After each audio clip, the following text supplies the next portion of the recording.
During 2001, wrecking balls demolished the Toledo, Ohio Willys-Overland plant. The site that churned out 300,000 Jeeps for the Great War vanished into clouds of debris as lifelong employees watched from the sidewalk. Without any warning or fanfare, tractors simply scrubbed away decades of the nation's industrial legacy. Willys-Overland was far more than a typical car firm. By 1912, this titan stood as the country's second largest automaker. Trailing only Ford in sales, the operation supported 1 out of every 3 local workers. It transcended being a mere workshop. It served as the city's financial heart. Throughout World War II, the firm delivered more than 362,000 Jeeps for the military. General Eisenhower identified this rugged vehicle as a primary instrument in securing the global victory. The company wasn't just a part of that triumph. It provided the very machine that secured it, yet things soon crumbled. Within 50 years, this industry leader turned into a forgotten relic. The gates locked and the nameplate vanished. Local staff arrived to find their livelihoods gone, moved to Wisconsin before being swallowed by firms only interested in the Jeep trademark. The enterprise responsible for America's most legendary ride was wiped out, even as their creation generated billions. How does a powerhouse get stripped bare by financiers who didn't care for the town or its people? The truth is quite grim. It's a tale of cash-strapped desperation, cutthroat buyouts, and a famous badge stolen from the hands of its creators. This is the tragic history of Willys-Overland and the day the engine stopped in Toledo. It begins with a bike merchant who glimpsed what was coming. Part 1, the salesman's big play. Born in 1873 in Canandaigua, New York, John North Willys came from a typical blue-collar background. However, John possessed a rare gift. He could move any product to anyone.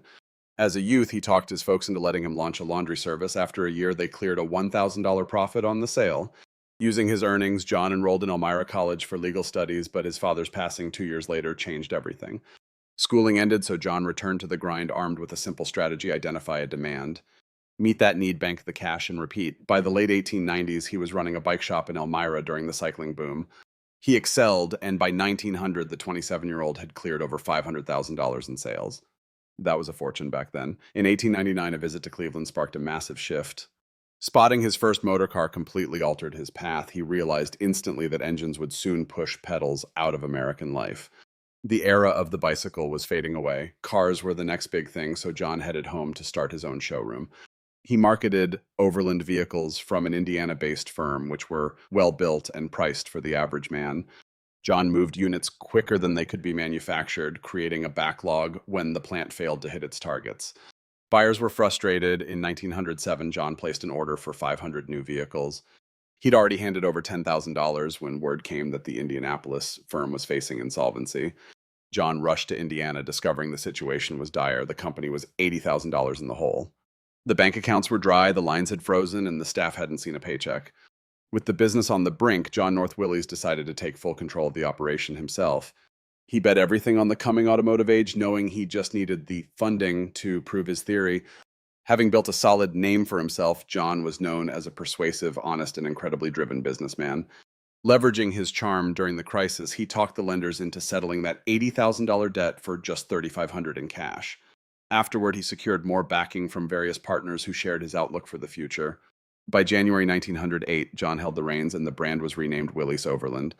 That September, his revamped team finished 465 cars, retailing each one for $1,200. Willys-Overland's value soared to $58,000 as John worked grueling 18-hour shifts every single day. Physicians eventually forced him to rest, though his true passion was always the hustle of the factory floor. The Indianapolis site couldn't keep up with the hype, so John jumped at a larger facility in Toledo in 1909. This former Pope motorcar plant had gone bust, making it the ideal spot for his expansion. More room to grow, Great Lakes logistics, and a city desperate for work. John North Willys relocated his operations to Toledo. This single choice was destined to bring massive riches to both the man and his new home. Years down the road, that same move would crush the spirits of countless locals once the gates shut for good. Part 2, Toledo gets a new lease on life. Back in 1910, Toledo, Ohio lacked Detroit's reputation. It wasn't an auto hub yet, but it offered exactly what John Willys required: the vacant Pope motorcar plant. A massive facility, solid machinery, and above all, a local population eager to punch a clock. The 1907 financial crash had battered Toledo. Several plants folded, leaving the streets full of jobless men. Once John Willys revealed he was shifting overland manufacturing from Indianapolis, the town cheered. It felt like a financial miracle. Fresh employment and reliable wages. By 1910, the initial Toledo manufactured Willys-Overland made its debut. Dubbed the Model 38, nearly 16,000 units were moved that season. The plant scaled up, bringing in more hands and better tools. The city was revitalized. By 1912, Willys-Overland sales surged to 32,000 vehicles, effectively doubling their output. While the Model 38 cost more than a Ford Model T, it definitely offered several perks.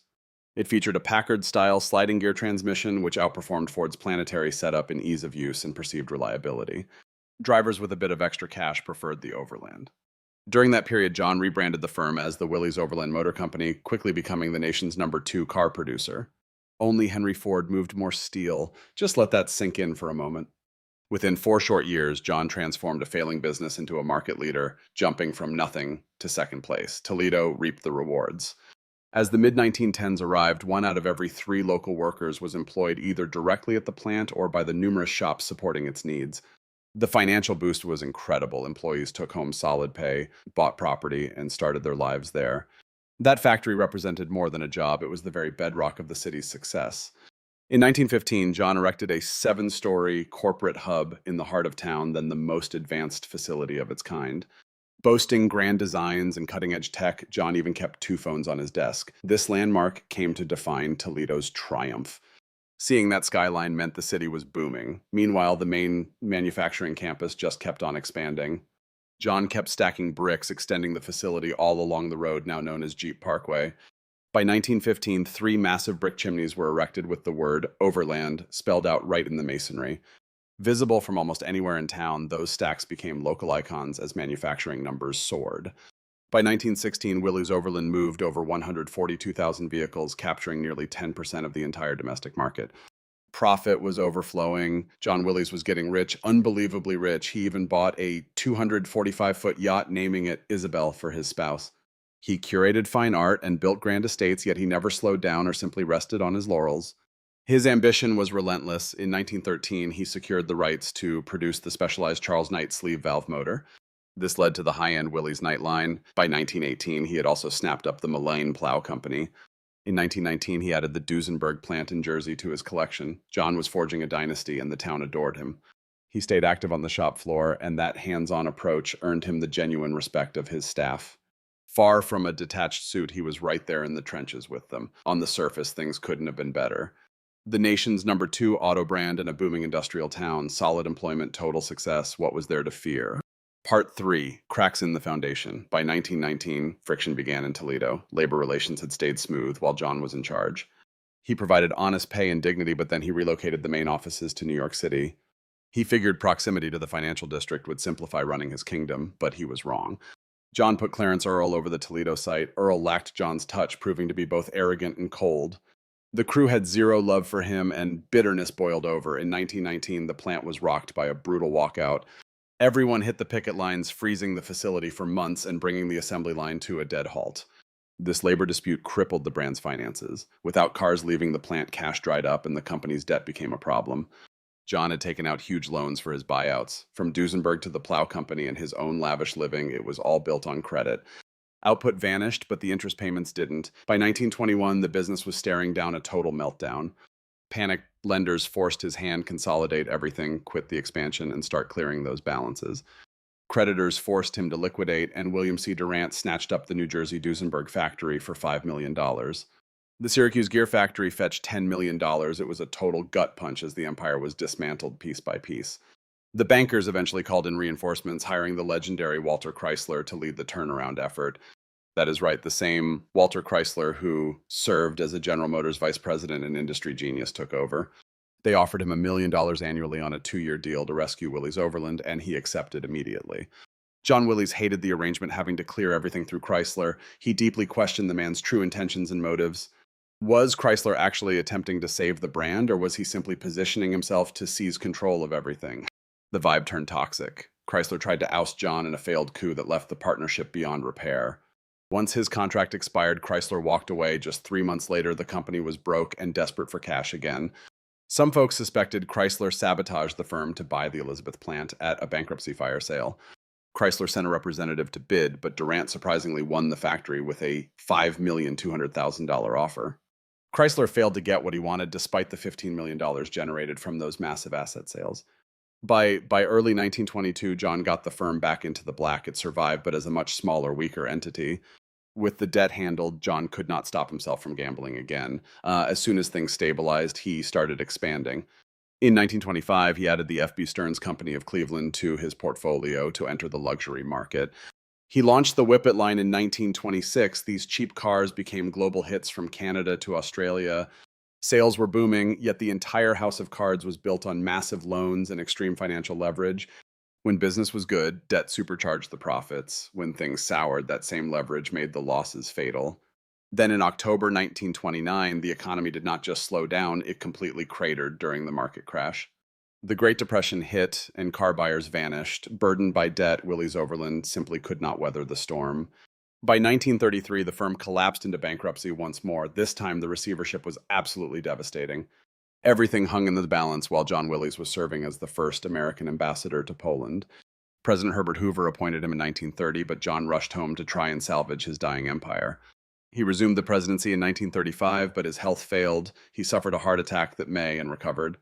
A stroke followed in August, and on August 26, 1935, John North Willys died at his Manhattan home. He was 61. The man who built America's second biggest automaker was gone, leaving his company in a legal mess. Chapter 4: Survival and Bankruptcy. After John's passing, the difficult process of reorganizing the business continued. By 1936, a new plan was approved. The original Willys-Overland Company was officially a thing of the past. A new firm emerged, Willys-Overland Motors Incorporated. It had new owners but operated out of the same Toledo plant. The same laborers who survived the Depression stayed on, hoping the brand could somehow find its footing again. This new Willys was tiny. They had moved 300,000 cars in 1928, but those days were over. Production cratered to under 30,000 units by 1933, leaving the massive industrial complex mostly deserted. Tools gathered dust, while the company only utilized a small fraction of its once sprawling manufacturing space. A real estate holding company took the land, and Willys-Overland Motors Incorporated rented only the space it required. The remaining buildings were put up for lease or sold off to various other businesses. It was a humiliating fall for a former industry giant, but the brand persevered, making cars through the late 30s. Volume was low and profits were slim, but it kept the Toledo factory doors open and the workers employed. In a broken economy, those jobs mattered. In 1938, a new boss arrived who would revolutionize everything. Joseph W. Fraser took over as chief executive. He was a seasoned veteran who had come over from Chrysler. He knew the car business and spotted a massive opportunity. War was looming and Europe was already in conflict. America would eventually get pulled in and the military would desperately need a rugged, reliable vehicle. Fraser recruited a brilliant engineer named Barney Roos from Studebaker and gave him a high-stakes mission. He needed to toughen up the Willys four-cylinder motor to survive the extreme punishment of a battlefield. Roos wanted 60 horsepower at 4,400 revolutions per minute and a continuous runtime of 150 hours.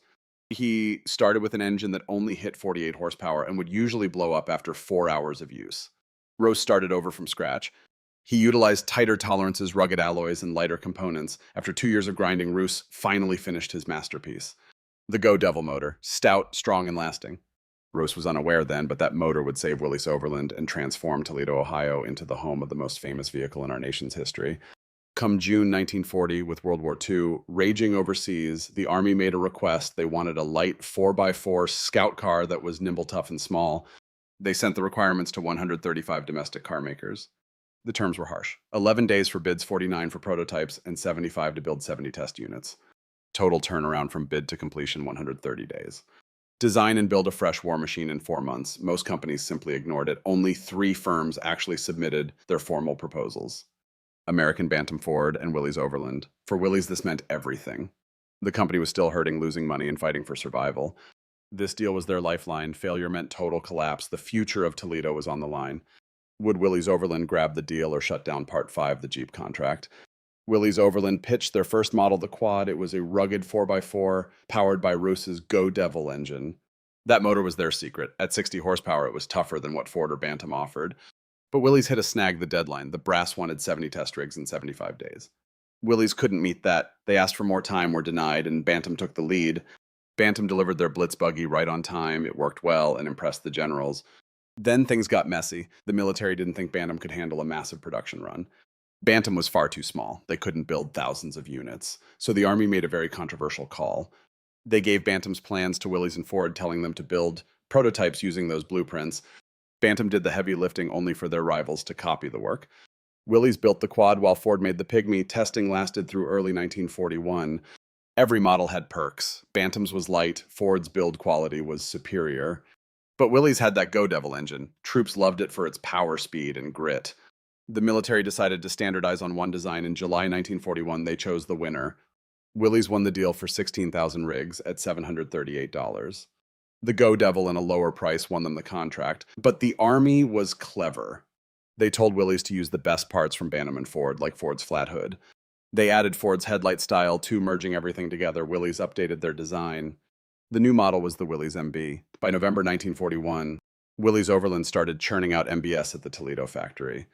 After years of struggle and bankruptcy, they had a hit the military needed. This was their salvation. But immediately a new issue popped up. Willys couldn't keep pace with the orders. The front lines needed Jeeps faster than Toledo could supply them. By October 1941, they needed help. The Army brought in Ford to build Jeeps too. Using the Willys MB design, Ford produced their own version called the GPW. That W stood for Willys. Ford marked every bolt with an F because they wanted the credit. If a Ford part was on a Willys Jeep, everyone knew who made it. The rivalry stayed alive during the war, but for Toledo, the plant was finally busy again. The contract brought jobs, plenty of them. Former workers returned after the Long Depression. The plant ran 3 shifts, 24 hours a day, building machines for the war effort. The workers were proud of their craft. These weren't just simple cars. These were war machines built to save lives and haul gear. Every Jeep leaving Toledo was heading to battle. This held weight. Staff felt their labor counted. They were driving the path to triumph. Interestingly, Jeep wasn't its first title. Troops and laborers coined the term. It might have come from Ford's GP label. Some think it honors Eugene the Jeep, that Popeye comic star capable of miraculous feats. Perhaps it simply served as Army jargon for fresh, unproven gear. Its true origin stays a mystery, yet in February 1941, Red Houseman, a Willys tester, showcased the rig at the U.S. Capitol. A journalist inquired about its name. Houseman replied, "It's a Jeep." That label caught on. Papers published images headlined, "A Jeep Enters the World." Willys-Overland sought a trademark in 1943. Following a long legal war, they secured rights to the Jeep brand in June 1950. At that point, the vehicle had already triumphed in World War II, but we will cover that next. Chapter 6, Wartime Output. Between November 1941 and August 1945, that Toledo plant churned out combat rigs. During 1942, specifically, Willys manufactured over 100,000 units. That site operated nonstop through triple rotations. Staff arrived, assembled rigs for 8 hours, then left. The following crew started right away. Manufacturing belts never rested. When the conflict ceased, Willys-Overland had finished 362,841 Jeeps. Ford crafted another 280,448 through licensing. American Bantam, the pioneers, only made 2,675 before getting sidelined. Overall, Jeep manufacturing figures for World War II. Upwards of 640,000 trucks. This machine turned into the most legendary transport of the era. GIs adored it. It handled any landscape, muck dunes, drifts, or boulders. That compact 4x4 never quit. It was portable enough for 8 guys to lift, rugged enough to haul heavy armor, tiny enough to squeeze into cargo planes or gliders for the D-Day strike. The armed forces utilized them for every task. Scouting, hauling infantry medical evac weapon mounts, stringing wire, running saws, and dousing fires. With some tweaks, these rigs crossed 25-inch deep streams. They even donned steel wheels to navigate train lines. Its flexibility proved astounding.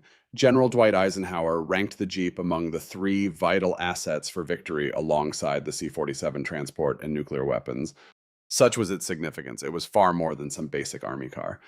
It was a top-tier instrument for winning World War II. For the Toledo labor force, this marked their most glorious era. They crafted meaningful machinery that secured the win. It protected American troops and toppled fascist regimes. Each workday carried a sense of purpose. These folks were doing more than just chasing a salary. They played a role in the triumph. The facility even hung massive signs. A well-known image from World War II depicts the Willys-Overland headquarters with the slogan draped over the door, "Our work is our front line." That reflected the employees' mindset. They might not have seen combat abroad, but they provided the wheels for those who did. Ladies joined the assembly lines as well. Real-life Rosies and office clerks were picked for ads showcasing the vehicle's lightweight frame. Bunches of girls hoisting the trucks or posing on top of them, proving that even slight frames could manage these burly rigs. Those pictures gained fame. They highlighted American cleverness and manufacturing power. Toledo transformed throughout the conflict. The town swarmed with laborers. Quick build apartments appeared around the plant. Diners operated around the clock to feed the rotating crews. The military driven economy was flourishing. Employment was high and cash was flowing. For a community battered by the Depression, this wealth felt like a dream. Furthermore, Willys-Overland found salvation, turning profits and blossoming. Their insolvency had ended. That brush with total failure vanished. This 4x4 had literally bailed the business out. Following a long uphill battle, Willys-Overland reached fiscal stability. Things looked promising. Suddenly, in August 1945, Japan gave up. Hostilities ceased. Parties broke out nationwide. Toledo staff celebrated, though a nagging worry lingered in everyone's head. What comes next? Uncle Sam no longer required massive fleet orders. Those defense deals were drying up. What would the plant produce? How would those roles survive? The bosses at Willys-Overland faced the same dilemma. They had dedicated 4 years strictly to crafting army trucks.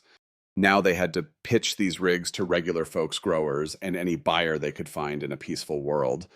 Failing that meant the Toledo site would shutter, leaving that whole workforce jobless once more. Chapter 7, Peace minus paydays. Willys-Overland chose a path. They declined to restart traditional car making. Instead, they bet everything on Jeeps and related models, turning a weapon of war into a consumer product. It was a gamble. While others hesitated, Willys bet big on the Jeep's civilian appeal. They launched the CJ2A, their first non-military model, in 1945. And this was essentially a Willys MB stripped of its combat gear and stealth lighting. It featured a rear gate, standard brights, a backbench, and bright paint instead of drab green. The goal was to reach farmers. Early marketing focused on the field with the agri-Jeep. Willys pitched it as a replacement for traditional tractors. Tractors were scarce after the war since manufacturing had shifted to support the global conflict. So Willys marketed the CJ2A as a versatile farmhand. It could plow fields and haul heavy gear. A belt-powered unit even provided remote power. The catch: the Jeep was simply too light. It couldn't get enough traction for heavy plowing. Farmers tested them, but ultimately waited for real machinery. That farming pitch fell flat. Willys needed a new angle. Then something fascinating occurred. Ranchers, hunters, and outdoor fans wanting a small, tough ride for rough trails started buying Jeeps. Not for plowing, but for exploring. The CJ2A was a pioneer, offering factory four-wheel drive to the public. This made it incredibly capable. It could handle terrain that would stop any other car cold. Sales remained steady, though they weren't record-breaking. Willys continued to evolve the concept.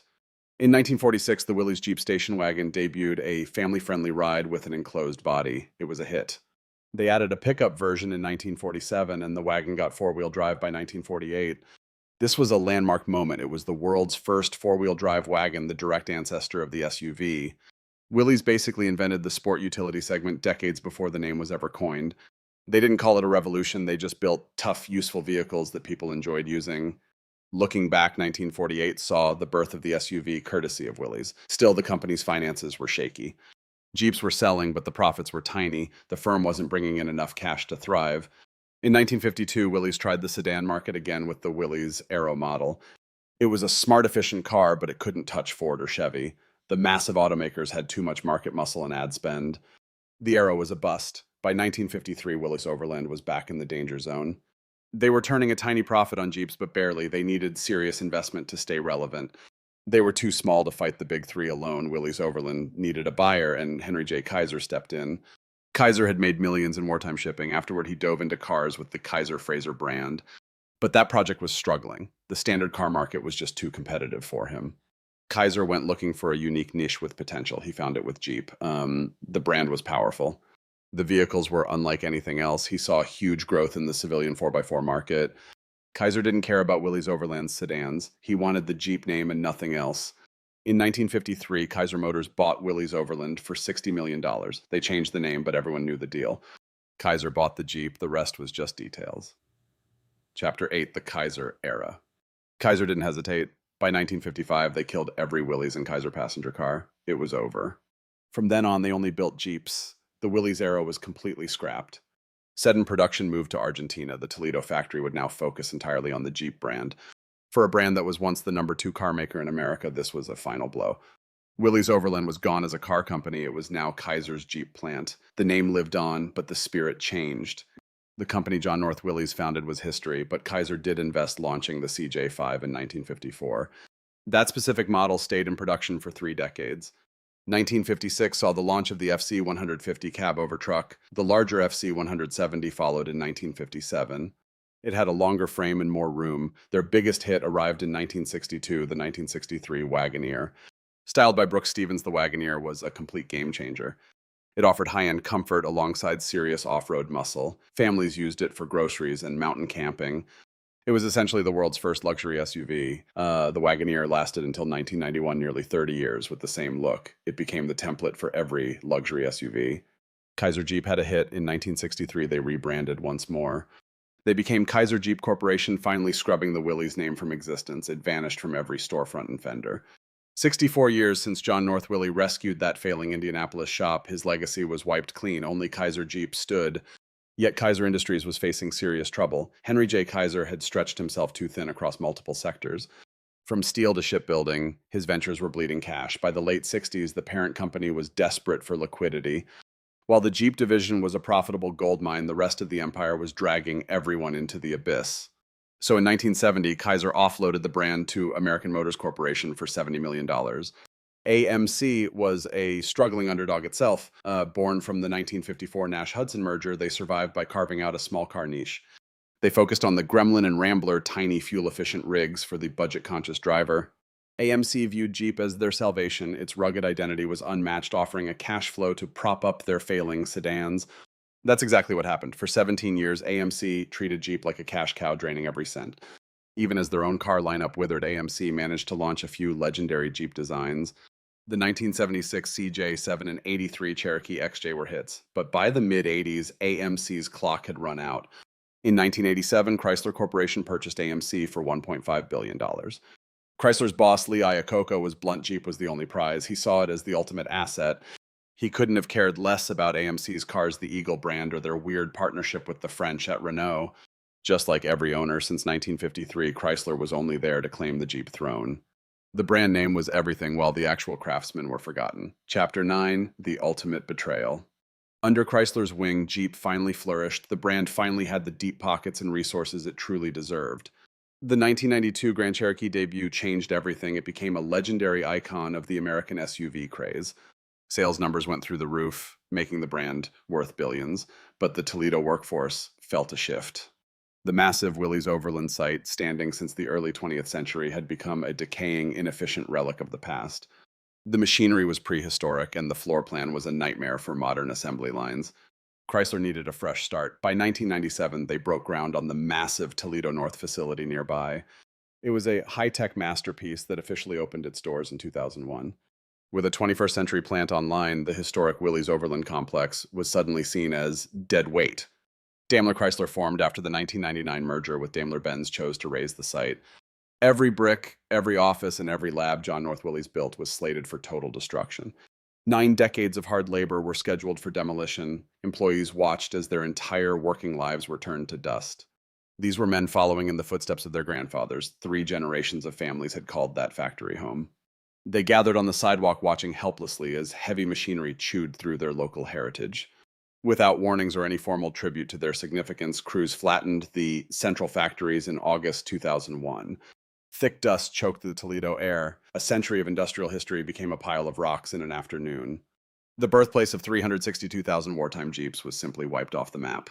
A plant that once supported a third of the city was gone, even the iconic 7-story office tower. John Willys' 1915 pride and joy, the very face of Toledo's wealth, had been killed off years prior. AMC had actually blown it up back in 1979. A landmark standing for 64 years was deleted in seconds for a parking lot, just asphalt. What is there now?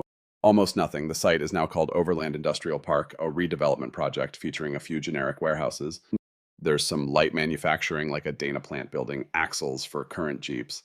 But the original Willys-Overland spirit is gone. They saved only a single brick chimney that spells out Overland. Just one lonely stack remained standing while its 2 brothers were toppled over. In 2013, it was dedicated as a memorial to the past. You'll find some street names around there, too. Willys Parkway and Jeep Parkway, that's the extent of John North Willys' empire, 1 chimney and a couple of signs. Meanwhile, the Jeep brand is a multi-billion-dollar global powerhouse, a massive success story. Stellantis, the global giant, born from merging Fiat Chrysler and Peugeot, holds the keys today. These rugged machines are manufactured worldwide and sold everywhere. Iconic models like the Wrangler Grand Cherokee and Gladiator are direct descendants of those Willys MB's Toledo workers built during World War II. Yet Willys-Overland is largely forgotten. The firm that actually birthed the Jeep is now a mere footnote in the annals of automotive history. John North Willys, the pioneer who established America's second largest car firm, is a name that has essentially vanished from modern memory. Those Toledo hands who painstakingly assembled every single wartime Jeep that rolled off the assembly line, their efforts were wiped out once the factory was razed. That's the harsh truth. Corporate America wanted the brand name, but not the heritage. They had no interest in the legacy. They certainly didn't care to save the plant or pay tribute to the staff. They wanted a lucrative asset they could exploit for profit. Everything else about the firm was treated as trash. Once the Toledo plant went quiet, the creators of the legend were ignored. This Willys-Overland tragedy isn't just a one-off story. It follows the exact same pattern that gutted dozens of other American manufacturing powerhouses over the years. Independent makers simply couldn't withstand the Big Three's massive resources. They were bought up, swallowed whole, and stripped for their names. Hudson Nash, Studebaker, Packard, and Kaiser are all gone, erased from existence while their logos gather dust in car museums. But the Willys-Overland story feels more tragic. This firm created the most recognizable vehicle in the history of our nation. That Jeep literally helped secure victory in World War II. General Eisenhower said so. Toledo crews produced over 362,000 units. That success should have guaranteed their future, saved the factory site, and honored the incredible legacy they left behind. It didn't happen because suits don't value the past. They don't care about laborers or the towns that built their fortunes. Their focus is strictly on brand equity profit margins and keeping the shareholders happy. When Daimler Chrysler leveled the Willys-Overland site in 2001, 90 years of industrial heritage meant absolutely nothing to the board members. They were only looking at the money they'd save by opening a brand new high-tech manufacturing facility instead. Today, Jeep is a high-end brand worth billions of dollars. Stellantis pulls in massive revenue from Jeep sales in every country. The Jeep name has never been more valuable than it is now, yet John North Willys is still forgotten. The Toledo laborers who crafted the legend are ignored. The original birthplace is just a pile of debris under an office park. One lonely smokestack remains, a single plaque, 2 street signs. That's the entire memorial left for the Willys-Overland Company. That's the pittance corporate America thought those pioneers deserved, a brick chimney. Do you remember the Willys-Overland name? Did your family work the lines at that Toledo factory? Maybe you own a classic Jeep or miss when American industry stood for something. Share your personal stories and thoughts in the comments section below. If you're frustrated by how corporate greed gutted the creators of the Jeep, like this video and share it with history buffs. Make sure to subscribe to the channel for more deep dives into those legendary American firms that once ruled their markets then vanished.